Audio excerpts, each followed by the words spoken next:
Nyikwa Ramogi more opagruoth wamora ahinya nukete Ramogi TV kaendi wabiro gi jaloko maromen Wilson Ochuka jakabuoch kobita mano piny ma Homa Bay wamora ahinya nukete Ramogi TV kaendi wan gi weche manyien moda kelo iruka anto nyinga Trevor Ombija jandeng'o panga jonyakach dendo Ombija taya nyakwar guok kocha pesa magi weche manyien mawan go.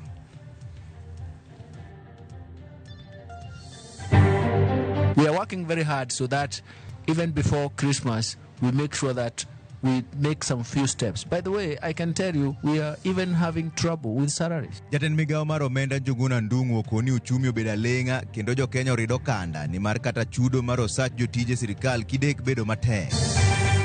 The mess in KCPE started as a tender war pitting various senior officials in the Ministry of Education against each other. Raila Odinga koro wacho ni mibadhi osebede chenro mar penj mapacho ka kendo nyaka chuoga put mar timo nonro. Bad migao mar KEBS oloko pache kendo wacho ni mor chiedo mane oom Malaysia ber kod ngima mar dhano.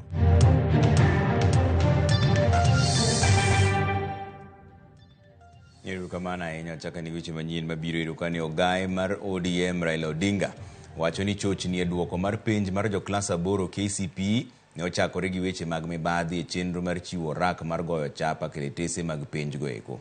Raila olieko ni piny owacho mar Kenya Kwanza ne ong'ado oko rak mar kambi mar piny Ingereza mosebedo ka goyo chapa keretese mag penj chakre higa mar 2016 bang' kambino tamore miyo gi asoya. Kaka jafwambo marwa Chris Owino lero, Raila dwaro ni mondo chuoga put mabiro nono wach mar chochni e penjno. Migao mar somo kod piny owacho mar Kenya Kwanza odhi nyime kod yudore e tago maliet kalure gi ywak ewi chochni mag duoko mag penj mar jo klas 8 ma higani.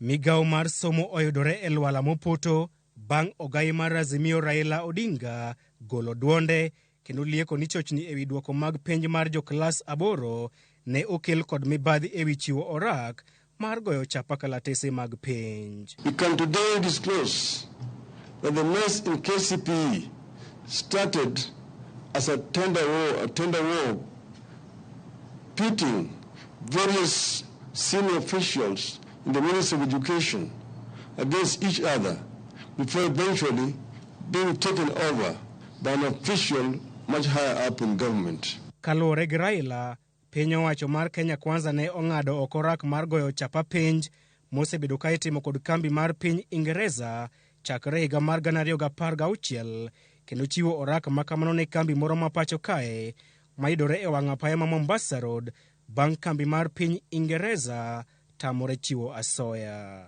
Early this year, the Kenya Kwanza administration suddenly and abruptly stopped this contract just because the UK company refused to give kickbacks. Without following any legal procurement processes, due diligence and attention to examination timelines, the Kenya Kwanza administration awarded the KCPE and the KSE exam printing contract to a politically correct local company based on Mombasa Road in Nairobi. Raila wacho ni kambi mapacho kae mane omiyo rak mar goyo chapa kalatese mag penj mag jo klas 8 ne onge kod nyalo mar goyo chapa otese makamago gino mane omiyo odonjo e winjruok kod kambi moro mar piny India mar goyo chapa otese mag penj. We believe this process of sudden change of printer, hacking the exam system, and having them printed on a short notice are responsible for the disaster we have witnessed with respect to KCPE. Ewi mano, Raila ondiko ne riwruoge mopogore opogore pacho kae mondo sund piny owacho mar Kenya Kwanza mar miyo jo piny ler ewi mibadhi mane okwako duoko mag penj mar jo klas 8. We have taken these steps out of a firm belief that once we allow education and exam systems to be caught up in the tender wars, then we have no country to talk about. It is a universally accepted principle that collapse of education system, the collapse of a nation. Bende odwaro mondo chuoga put moyedhi madhi nono chochni mane okwako duoko mag penj mag jo klas 8 kaachiel kod weche mag mibadhi ma otimo tach e migawo mar somo.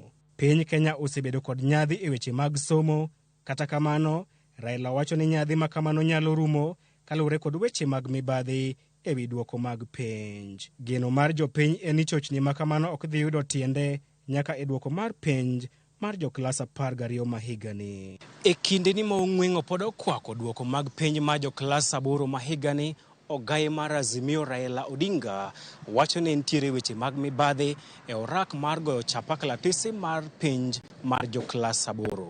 E wi mano, Raila dwaro ni piny owacho mar Kenya Kwanza motelne kod jatend piny William Ruto okaw ting' kaluwore kod ywak ma osewuok e wi penj mar joklas 8 ma higani. Chris Owino, Ramogi TV, Nairobi. Duol matayo penje pacho kaendi NEC oyango ni nitiere chochni ma ka okwan to romo 1935 e duoko mar penj mar klas 8 KCPE ma higani.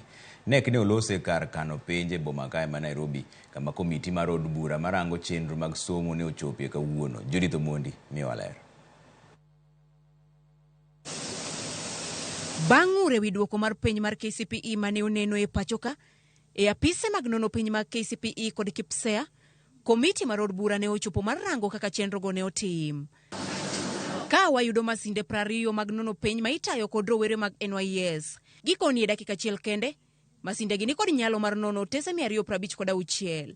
E penj mane onon higani, gisenwang'o midhiero maromo 1935. We have 1,935 caps that are there.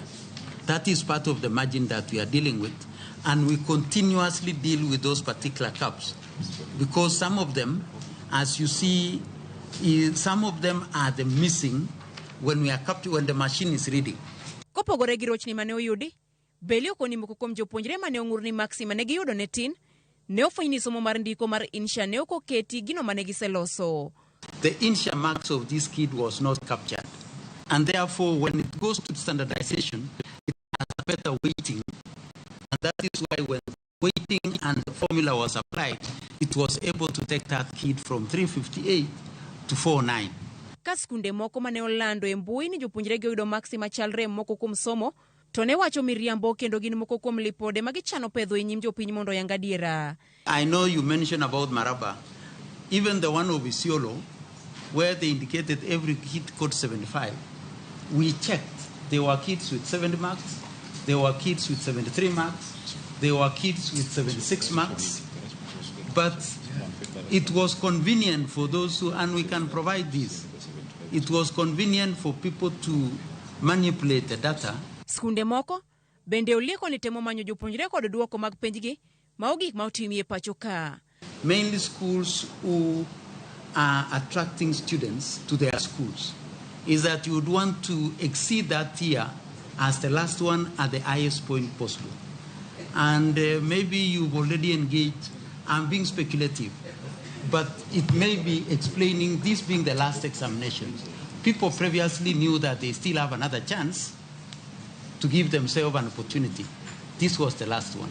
Ka jokanyo mar komiti to dwaro ni mondo migawo mar somo ochopi od bura odiochieng' makiny gi lipode mabiro yango ni gin gi duoko makare. Kiny gibi gi max schools gi maginyis jopiny ni kare gimane ni social media cha ok en adieri to ok en miriambo. Koro kiny pod wachako waromo kodgi mondo ginyiswa adieri ni to max gi kelnwa max mag skunde go, moro ne mar Vihiga, moro ne North Eastern, moro ne Luanda, mondo wane jopiny be none ka un be kiny un kanyo mondo wa verify ni to be giwacho ni adieri keto giwache. Kotenore gi loso midhiero mag penj machal kod magi, aput mar somo ne ochwalo paro mondo yier aput mabiro winjo ng'ur mar jopuonjre ma otenore gi penj, gino mabende komiti ni osiro. Judith Omondi, Ramogi TV. Jatend migawo mar omenda Ngire Njuguna Ndung'u koro goyo bade piny kendo wacho ni sirikal ni kamarach korka chudo mar osara kod chwalo omenda madhi aguche mag dongruok kaka NGCDF kod mamoko bende. Njuguna mane ochopo e nyim od bura ywak ni sani agulu duono kendo choko mar Kenya ok nyal dino fuok manitiere kaluwore gi gope mathoth ma Kenya chulo seche mowueni. Jafwambo marwa Walter Nyambaga miyo walere wi ng'anyo ma pod okwako od bura ka jo od bura bandho pesa. Bang' jo od bura ng'anyo kendo rocho chenro mag twak odiochieng' manyoro, kagisundo piny owacho mondo chwalnegi omenda mar NGCDF. The government is always supporting their executive programs to the detriment of CDF. So what we are saying is that we have suspended all sittings, all government businesses until CDF is expanded to our schools. Jatend migawo mar omenda Ngire Juguna Ndung'u odhi nyadieri ne jo od bura ni omenda mar NGCDF ma kuonde chung' ute bura to pod onge kendo gimed mana rido kanda kod rito. Bende yangore ni biro bedo matek ne sirikal kata chulo sa jotije sirikal e kinde mag sikuku. We have not got CDF money. The children are going to school in January, and most of the children, they depend on this, the bursaries from CDF. Maybe you can give us a statement on that. I can tell you, we are even having trouble with salaries. I was even called by the governor in Nairobi County telling me that, look, I'm going to be impeached. What are we going to do? I have not given salaries. You can imagine. Nyim komiti marango weche magomenda. Juguna ogo bade pinyi sirikal ofuko nene nono. Kalore nigi keto maine chulo gope mag pinje ma oko. Kabende choko marusuru. Bende poko dino fuok mantiere. Why I feel concerned much is that the background of what is happening makes people wonder why we cannot even get CDF as we were doing before the current regime. We are struggling just to be on the same position. And that's why we actually, that's the same message I had in Marrakech, was that we are facing a serious liquidity crisis, and that is why we can't come in as fast as we would like to. But it's not a solvency problem. But sometimes people are rushed to say, we want the money today, otherwise you are dead on arrival. Sorry for using that word. But you end up taking measures. We cannot default on external debt because our credibility is going to be ruined.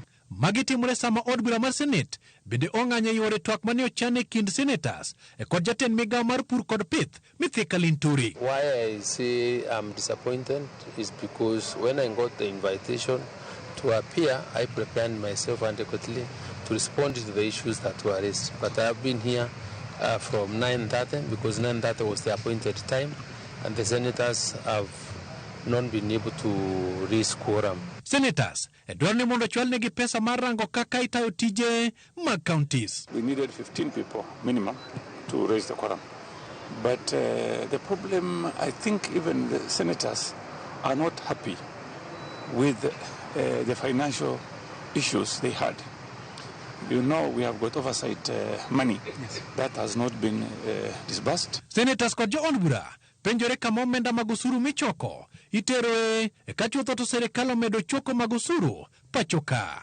Maseneta hivi sasa wamekasirika sana, na ndi sababu ya kukasirika ni kwa sababu najua kumekuwa na mikakati mingi. Senators wanaona shida sana operate, but when their demands are not met, you don't expect them to also cooperate. Jakurepoga jwang pesa ber kendo pesa raj ketho nyakosiep.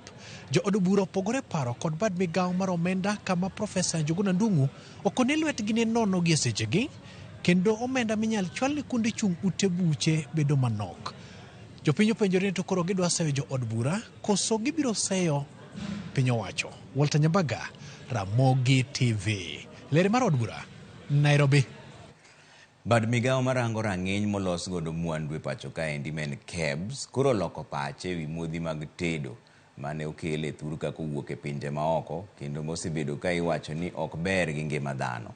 KEBS koro wacho ni modhigo mane owuok Malaysia ber kod ngima dhano kendo luoro ok onego winjre obedie. Kaka jafwambo marwa Simprose Okinda lero, KEBS yande okuongo wacho ni nitiere rem mar modhigo chopo kar rang'iny mowinjore. E oboke manondik tarik 5 dwe mar 9 higani, bad migawo manono rang'iny mar mwandu e pacho ka KEBS nondiko ne duol mar Kenya National Trading Corporation ni modhi manokelo e pacho ka e chak higani ne ok ber gi ngima dhano kendo nonego kethgi mapiyo piyo kapok gichopo e chirni ma pacho ka. Kata kamano, koro nenore ni duol no loko pache kawuono e wi osigo mar modhigo manogolo e piny Malaysia ka owacho ni ne gipimo modhigo kendo ma gipuodho ni giber gi ngima dhano. KEBS odhi nyime lero ni kata kamano modhigo rem chopo kare mana rang'iny mar vitamin A madwarore, koluwo ni mano ok onyiso ni modhigo ok ber gi ngima dhano. Lipot mane KEBS ochiwo mokwongo ne wacho ni osigo mar modhi manokelo e pacho ka kowuok e pinje maoko norem chopo kare dwaro mar modhi mitedo godo e pacho ka, ahinya dwaro mar vitamin A kod nyinyo mamoko, kabende nogolo chik mondo keth modhigo kapok ochopo e dukni ma pacho ka. Penjo maduong' koro en ni ang'o moselokore momiyo KEBS ochiwo lipode 2 mag gwenyore e wi osigo mar modhi mag tedogi. Ma e osigo mokwongo ma duol mar Kenya National Trading Corporation nokelo e pacho ka tok tim lokruok e tende kendo chiwne orak mar kelo mwandu e pacho ka e lo sirikal mar Kenya Kwanza. Simfrozo Kinda, Ramogi TV. Piny owacho yango kaunti ma Migori, Taita Taveta kod kaunti ma Meru kaka kauntis makoth mapek mar El Nino osekele midhiero mapek moloyo kauntis duto ma pacho kaendi. Ma biro seche ma kwan jogo mosewito ngimagi nikech koth mapek no koro chopo 165 ka piny owacho ma kaunti ma Kisumo oyango gwenge moko ma midhiero nyalo biro medore machalo kaka Mbaka kod Nyando. Oganda modak e gwengego okwa mondo dar. Lidio Keyo miwaler. Koth mapek mar El Nino ma osebedo ka chwe thoth gwenge ma pacho ka medo kelo lal mar ngima. E thuolo mar seche 24 mokalo, ji 5 owito ngimagi kaluwore koth mapek no, kama koro kelo kwan jogo ma osewito ngimagi nyaka 165. Piny owacho kokalo kuom komiti mosebedo karango yore rakruok gi midhiero mar koth mapek no oyango kaunti ma Migori, Taita Taveta kod kaunti ma Meru kaka kauntis midhiero mar koth no timo enewa moloyo kauntis duto ma pacho ka chich koro nitie ni kaunti ma Lamu kod Tana River bende midhiero no kidek bembo. Piny owacho medo kembe mag jot maromo 11 ahinya te kauntis ma Tana River, Kilifi kod Lamu e kinde ma kwan oganda masani osedare miechgi sani koro osekadho $500,000. E chenro mar oganda madhi mbele kaunti ma Lamu, oganda buora kamoting'o obila 5 oresi e gweng' ma Ceylon ka oganda maromo 80 bende koro dare gweng'no nikech oula ma kamano. E kaunti ma Kisumu, gwenge ma Mbaka oyangi kaka moko kuom kuonde ma midhiero mikelo gi koth mapek kidek medore ka kaunti commissioner ma Kisumu Hussein Alaso okwo jogo ma pod dong kuonde ma ola thoro monjo mondo mi odare kinde ma piny owacho ma kaunti no chano bago chenro mar chwalo kony tich ang'wen. We are making arrangement to help them. Actually, we have received food from the government, which we are going to issue them out by tomorrow to the those affected by floods. As we wait for the rainy season and as we get information from the weatherman, we also ask our people, especially those who are in the flood-prone areas, to be very careful, to monitor the situation, to listen to the advice of our weather people, and move to safer places where and when it is necessary. Migao makoro chalko lwasi okoro ni chakre kawuono nyaka tarik 10 dweni koth mapek biro medo chwe imbo mar piny Kenya, alwora ma nam Lolwe kod dho wadh nam Chumbi kachiel gi kuom gwenge mantiere hoho mar okak ka gwenge mantie nyandwat ma ugwe kod nyandwat ma imbo mar piny Kenya biro bedo motuo. Lydia Okeyo, Ramogi TV, Nairobi. Jalup jatend piny Rigathi Gachagua onyiso apisas mag arita mondo tim apedha mar kedo kod kweth njore mar Mungiki mowacho ni sani koro duoge gwenge mag Masawa. Gachagua ne oloso Mathira, kaunti ma Nyeri, kane ochopo e liend Mercy Wairimu, ma en min jaod bura ma Mathira machon, Peter Weru. Mimi nataka kuambia kina mama usikuwe na wasiwasi. Hiyo kikundi hatuwezi kubali kuja kusubua mama. Wameanza kurudi kusubua watu ya biashara. Ati saa hii ati kuwa mfanyabiashara ati lazima uandike wakulinde biashara yako, usihangaishwe nao vijana. Na mimi nimemwambia county commander, wewe ulinde watu. Kwa nini watu walindwe na hiyo vijana? Protect people's businesses. This is a country of the rule of law. Kwa nini mwenye supermarket aende kutafuta vijana ati walinde duka yake, asihangaishwe na vijana wa hiyo kundi haramu? Kwa nini waende stage waanze kuchukua pesa ya watu ya matatu na wewe iko? Can you make sure, please, that people are able to do their work without disturbance from those young men, and you follow the law and protect the people because that is your work. Wadhi yumoro machuok kaendi wang'iane nwacho na ng'ari adeka uchiel nono kaendi nano ki ng'amo kuonge Nicholas Chacha kwa sukari industry. Wacho ni awuoro Kenya ma wantiere ni. Koso wane Kenya manie planet machielo ma ok Earth. Ma yie joticho leo. Ruto many kaka temo. Ma Celestine ka wuoko mabei oriwo boys. Ramogi liet. Ero kamana inya. Ramogi TV an jo dundo mtu kubwa size ndogo from Lakisama. Mosna Dola Kabari. Ne achako mielo tumbe mag Dola Kabari kapod achwada ndiwo. Kamano jo. En adier ni KCP ne nigi chochni adier. Max Mawado no yudo ok mare. Onge kaka ng'ato nyalo yudo 400 e penj tema no timo e KCP to fail ni oyudo 370. Omako dhoganda. Sirikal otim gimoro. Majabi wuod Kayole.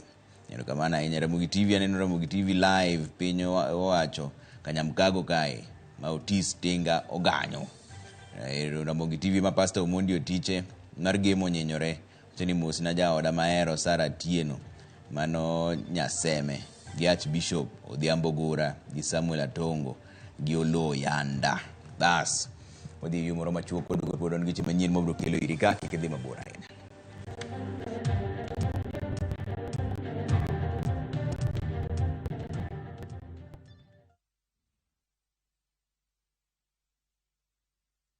Jipange na View sasa iko hapa sasa. Jishindie maelfu ya pesa kila siku kwa kutazama content kupitia View sasa kwa shilingi 50 pekee. Kuna mshindi wa shilingi 1,100 kila siku, 1,500 kila wiki na mshindi wa grand prize ya shilingi milioni 3 cash money. Kushiriki, piga *487*3#. Chagua Jipange na View sasa. Kisha chagua video package, ujipatie points na uongeze uwezekano wako wa kushinda mamilioni. Hakuna kudownload au kusubscribe. Unaenda tu nywe. Jipange ushinde mamilioni na View sasa. Mamilioni. Sheria na masharti kutumika. Imeidhinishwa na BCLB number 2978. Doors should not hold out opportunities. Doors are the gateways to progress. Ones that hold the key to equality. Let's take doors to places where there are none. Let's open big doors and small ones. KCB ni yetu. KCB is mine. KCB ni yangu. KCB ni yetu. For people, for better.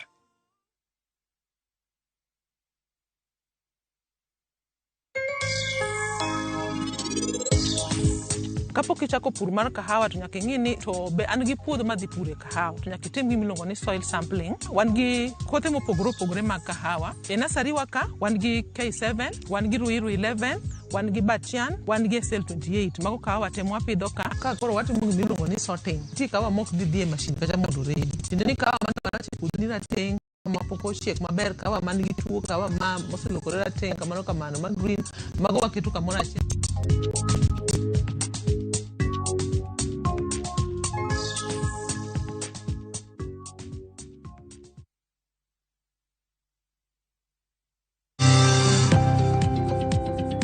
Ohala gi mwando wakelo ni jolony e weche ohala. It is important mondo wan kaka joluo wabed gi dongruok. Wafwenyo ni adiera matut mag timo ohala. Tijni kidwa time en mana mashin mar luoko to gi kuminya yude pi. Wawuoyo e wi yore makare mag timo ohala. Kisechopo e level mabedo brand, ono beni gimoro amora mitimo en gima timo ang'o makelo pesa. Wakonyi dongo ohandi ka wamiyi yore mag kano mwandu. Investment group kawache mana gi nyinge no en choko pesa kasto ikete kamoro kasto golo nyinyo. Mabiro konyi e kinde mabiro. Omiyo wakwayo ni ji duto ket pesa gi e savings mondo wapuonji kaka gibiro tiyo kodo. Riwri kodwa chieng' tich ang'wen saa 1:45 otieno. Mana e Ramogi TV.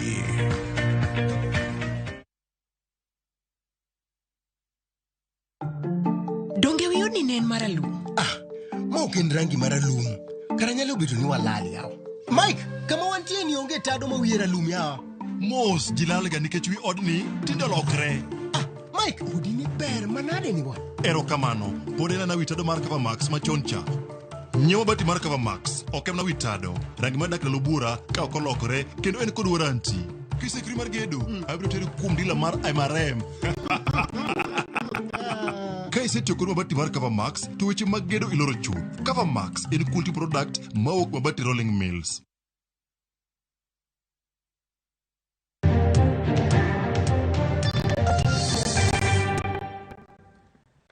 Erokamano kuom keto Ramogi TV kaendi ni piny owacho chako chenro mar gero kendo sikunde manojwang' kaluwore kod rochruok mar arita e nyandwat mar Rift Valley. Jatend migawo mar arita kwe Kithure Kindiki okoni maendi en chenro mar sirikal ne ikruok ne yawo sikul higa manyien. George Bati miyo ler.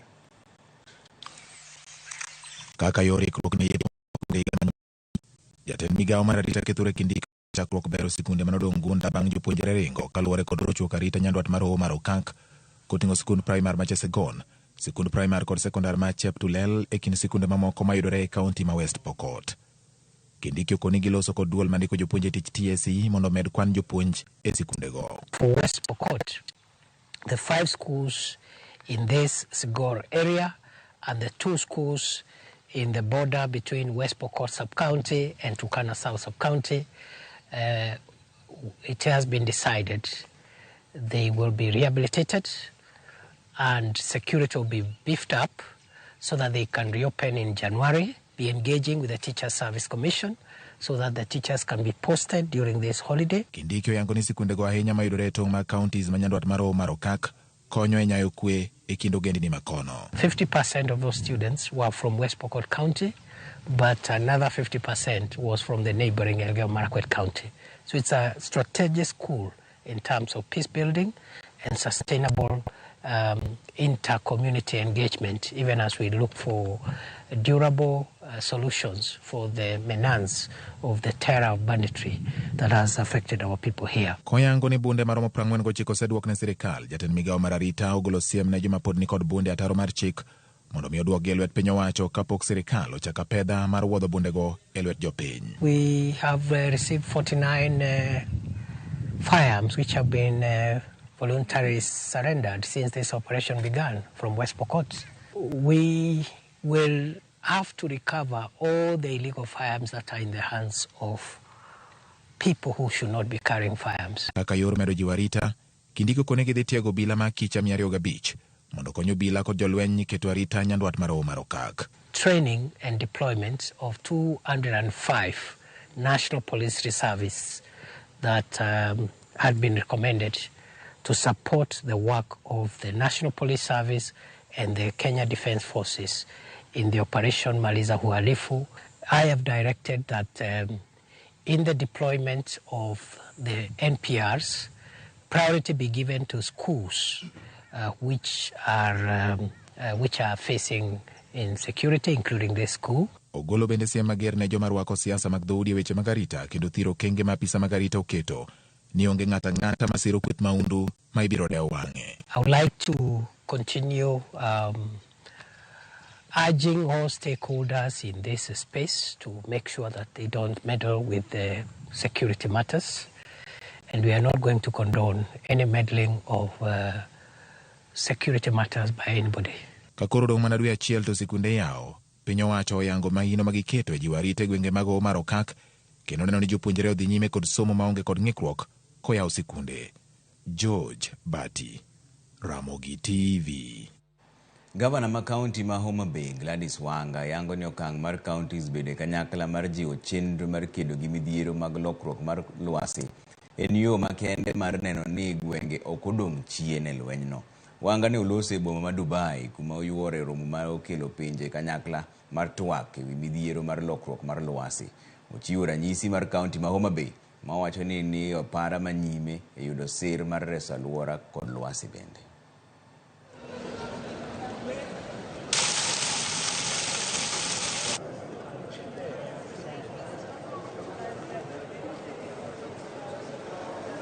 These measures action over the long period as the 15 billion trees. Ways we are doing this. Forestry and forest degradation, 12% of global. Floka en kosekele titere county ka county. Kendo county ka county pangone e ward ka ward. Ward ka ward nigi committee. maka wodo neno ni ma wadwa konyogo jous rech to mane magikonyego, ma wadwa kelogo pi to mane magitimo. Koro sani wan gi mpango mar floka e wards wa 40 te ei Homa Bay ma pesa emwarito, maka pesa biro to ng'ato ka ng'ato bro neno pi, bro neno kodhi, bro neno gimoro mokel gi pesa mar floka. Omiyo pesa moyudo yo mochopogo ir japiny en floka, to mano root mar floka no emonego pes mamoko gite belu eko bro chopo ir jopiny. At the end of the day, if the communities understand that these funds, so they can be able to also ask around or request for the funds so that they can be allocated that fund for the support. So that hii ni kwamba community na county watakuwa wame understand that there is this fund so that they can be able to access this fund. Basilio Silas jaloch manyien tugo mar jipange na Viusasa majuma kajuma. Tugo majuma kajuma nyaka sani osebedo kod joloch 10 ma moro ka moro yudo omenda mar siling 1,500 ka tugo mapile ka pile osebedo kod joloch 70 ka moro yudo omenda mar siling 100,000. Tugo ni biro dhi nyime nyaka tarik 26 dwe montiere ni. Mondo donje tugo mar jipange na Viusasa de star 487*3#. Ni kweli. Wacheki. Hiyo ni kasu. Walai. Na kameweza mbaya. Kameweza mbaya. Iganju naipangia je mtu yangu. Unaitwaje? Basilio Kirimi Silas. Silas. Yeah. Ningependa kukujulisha Naam. kwamba you are our winner of 500,000 shillings courtesy of Jipange na Viusasa. Wow. Don't say. Yeah, niko serious. Umeshinda pesa. Wow. Niaje Silas, how do you feel? Sikia ile kiboko ya butoa. Unataka ya kutoa na uko na nusu milioni bana. Ile wahenga wanasemanga ukipigwa na butoa. Ole, uko hivi nilikuwa tu uko hivi area na maboys uko hivi mtaani, tulikuwa tu tunabonga tu kiasi. Buda maboys wataamini that umeshinda hiyo. Nakwambia, lakini sasa unajua mimi sana si maboys juu bado mimi niko na maboys. Okay. Sasa mimi ni wazai. Wazai sasa ndio wanaanza kuulizana kwani hii game bado inachezwa hadi na wazai. Si umeshinda. Si ndio? Sasa ndio wataamini watashindwa huyu kuliendaje. Jalup jatend piny Rigathi Gachagua odok ne lokruok masani dhi nyime sekta mar ohand kahawa kokwedo weche maliekore ni gin yore ma hinyo jo ohand kahawa. Kane olose kinde manorwako jembetre mar piny Ingereza Neil Wigan e kar jot mare ma Karen, Gachagua wacho ni lokruogego geto rieyo sekta no kendo kelo ber ne jopur mag kahawa. The reforms are not prohibitive. In fact, it's only that the people against the reforms have created a narrative that the reforms can stall trade and business. Far from it. All we are saying is that in the 70s and the 80s, coffee, we were doing 241,000 metric tons of coffee. Since we liberalized and we brought in private players, we have gone down to 51,000 metric tons. And if we don't make some interventions, the whole subsector will shut down. Duka mar uso buge kod gige somo Textbook Center Limited oyawo duka e boma ma Kisumu e chenro mar neno ni kambino yaro bade e yimbo mar Kenya. Jata tije mar Textbook Center Sachin Varma wacho ni dwaro gi maduong' en chopo kuom jopiny kuonde ma gintiere ahinya to sani ma ikruok itimo mar yawo sikunde. This store, there's over 20 staff members that we have. But beyond that direct impact, it's more about the indirect impact that we're here for, which is not just education. Education is one part of it.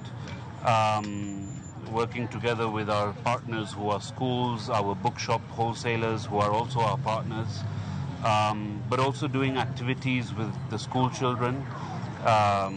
We have an offering of art, craft, hobbies to nurture that talent. As well for children, but we're much more than a bookshop. We're not just a bookshop for school books. Reading books, we want to bring and nurture that reading culture here in the region. not just in Kisumu, but beyond to all the counties that are neighboring here. The Ministry of Education highly welcomes Textbook Center to Kisumu, largely because of the value addition and positive impact that you are going to make to the education sector. There will no longer be need for us to travel all the way to Nairobi because you have brought the services right at our doorstep. Tend wath ma Mombasa koni wadhno osechako bedo gi dongruok mar osike kaluwore gi mwandu mathoth mawuok e pinje maoko e dweni mar Desemba. Jata tije wadhno Captain William Ruto koni maendi timore kaluwore gi medruok mar kwan meli magowe wadhno nyaka ne mede yare mar ting'o osike mathoth kaachiel kod bero chenro mamoko magitayo. E thuolo mar ndalo 12 mabiro, jotelono okoni wath ma Mombasa geto yudo meli modongo mag osike maromo 25. Kata kamano, okoni giikore mar neno ni chenro duto itayo e wadhno maonge ng'ikruok moro amora.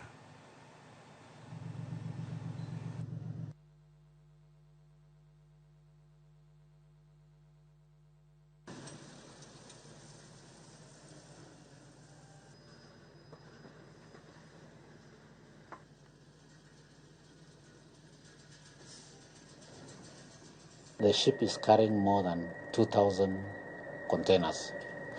And out of those containers, they will be doing 541 containers, which is about 1,000 TEUs for the port of Dar es Salaam. The reason why they are doing that is because of the emerging congestion that is in the port of Dar es Salaam and out of our efficiency. And I think I've been able to demonstrate to you very well that within our region, we are now facing serious congestion because of the Christmas season. We are receiving several imports. And even from what I've shared with you, within the next 12 days, we are expecting 25 vessels carrying containers. In comparison with other ports, we feel more at home and we feel more comfortable here in Mombasa.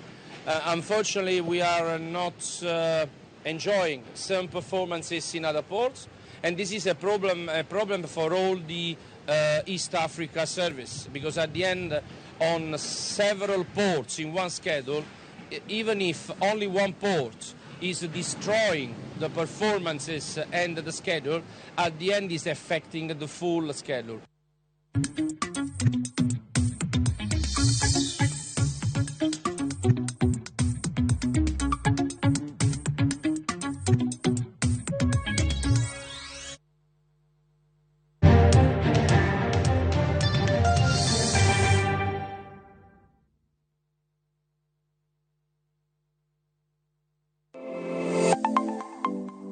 Nyakorom gajuanga ginengo mar ngima mamedo hidho. Beningeni pok mari nyalo kelo ni yuto mari. Talent nino nyaka sweti. Ok ni en talent ni koro irie tiendi ni talent koro biro no. Ng'ato ka ng'ato nitere gi pok mare mana Nyasaye omiye. Iyudo kata mana nyuola kwiri ni kik idhi nyis ji, to kok inyiso ji ng'ama biro ng'eyi onge. Chieng' tich ang'wen chakre saa 2:30 nyaka saa 3 mar okinyi mar mondo mi wami jip makare kalure kod pok mabende intiere godo. Omiyo tudri kod an Sharon Ong'ao. Chieng' tich ang'wen chakre saa 2:30 nyaka saa 3 mar okinyi e TV mar Ramogi. Kwakilo ni chenro mano mar pok opogore.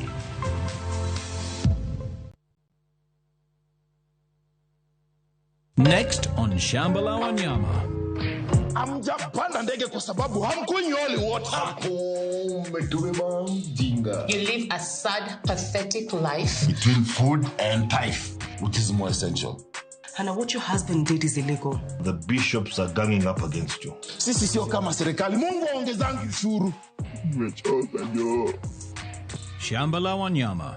New episodes available every Saturday, only on Viusasa. The Legal Person Society of Kenya, it's a charitable institution which deals with the neurodiverse condition, not only cerebral palsy. We have families from different backgrounds. Most of them are vulnerable families from Kayole, Mukuru, Kwajenga, And we support these families in various ways. We offer meal donations to them. We offer psychosocial support for these families. Our job is to create a safe space for these families where they can come and engage, better learn about the condition, and that improves their capabilities of being better caregivers. Got different nilimpata akiwa na CP. Nilimpeleka CPSK, shingo iko inashika, azinako amenaketi. Na therapy imenisaidia, hata anaongea, anajielewa. Changamoto yenye napitia ni diapers. Si rahisi kuacha mtoto kwa nyumba tunaenda kuwaso. Challenges are there, especially when it comes to seeking jobs. They should give those people to show what they have, because they have the challenges of their bodies. Mentally, they are very okay. Mimi ni caregiver wa Angel Wajiko kama my granddaughter. Cerebral palsy condition baya sana. Kwa sababu one, you get stigma from the people you know. Diaper sponsors are adult. It's very expensive and we need your support.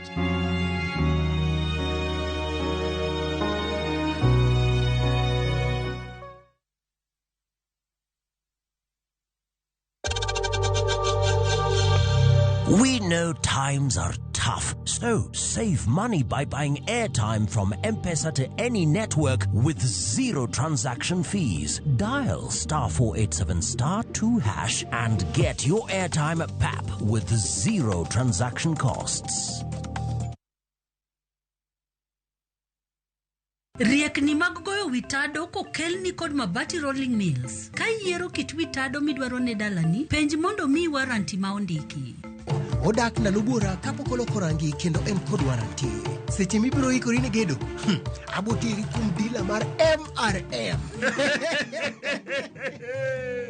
En ka isetiyo kode to weche mag gedo iloro choth.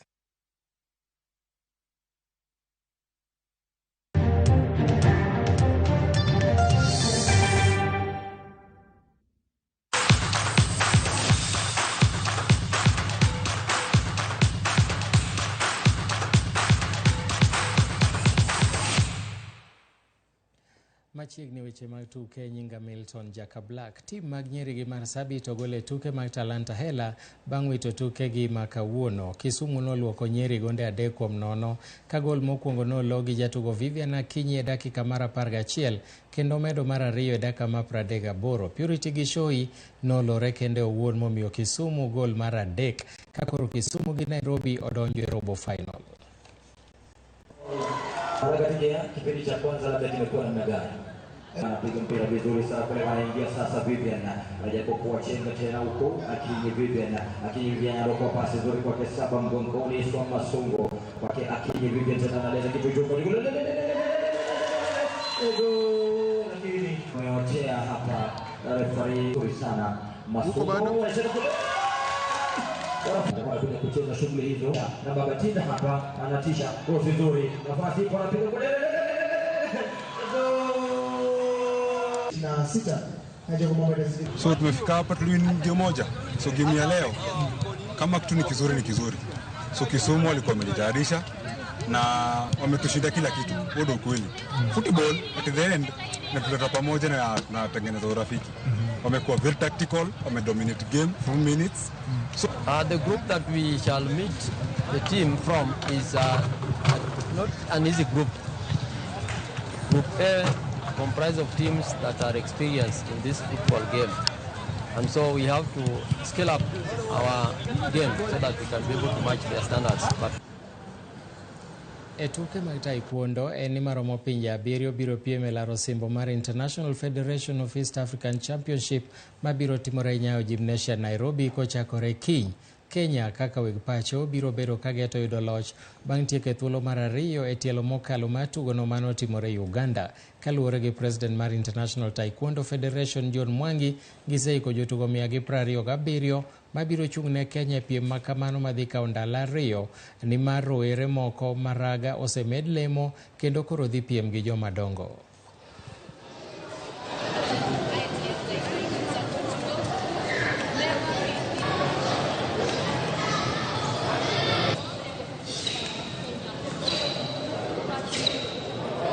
We have the ranks, and today we have those who are going for the black belts after training for several years.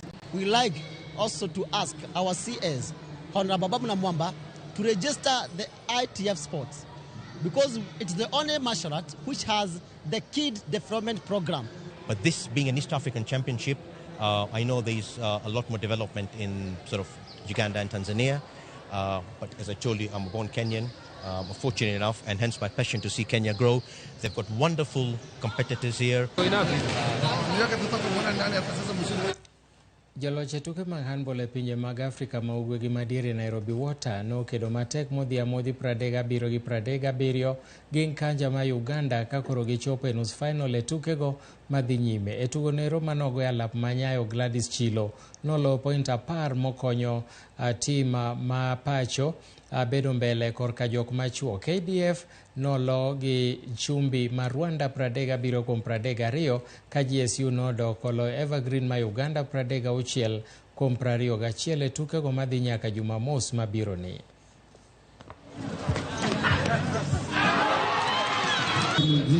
Akaweza kumshika shingo mpigo wake alimtunza pia wanajaribu sana kuhakikisha ulinzi uko sawa sawa.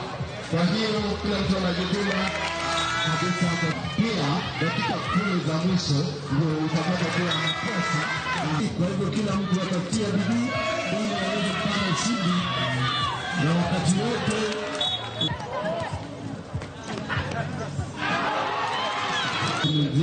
akaweza kumshika shingo mpigo wake alimtunza pia wanajaribu sana kuhakikisha ulinzi uko sawa sawa. Kwa hiyo kila mtu anajituma kabisa. Pia dakika 10 za mwisho Watieke managi kanyo gi sani iluonga ni Milton Ochieng Jaka Black mane pakruok mara. Kamano Milton yolal saidi lakini anano kwase yude. Nchane yueyo matini. Wabro luwere sadik sani to sakoro mawangwa. Jawer mar Injili Morin mara puoyo Ramogi TV kuom weche manyien ka sani en oikore ne launch mar wende mare maratonga na mayot chieng' Jumapil Vision Star Academy umoja tu Nairobi ka. Morin erokamano ahinya puoch gi pak ne launch mar wendi manyien no. Ogeno wabro biro kanyo sani to waloro chenro marwa mar ang'ich welo wanere kendo sadek ka Nyasaye oyie. Anto nyinga Trevor Ombija jandingo panga jonyakach dendo Ombija taya nyakwar guok kocha pesa Wilson Ochuka jaka buoch kobita dala Homa Bay wende loko marwa wabro duogo de kendo sadek. Milton ibe bet ja sadek sadek okahe idhi e pogini no jo wanere deluore okay,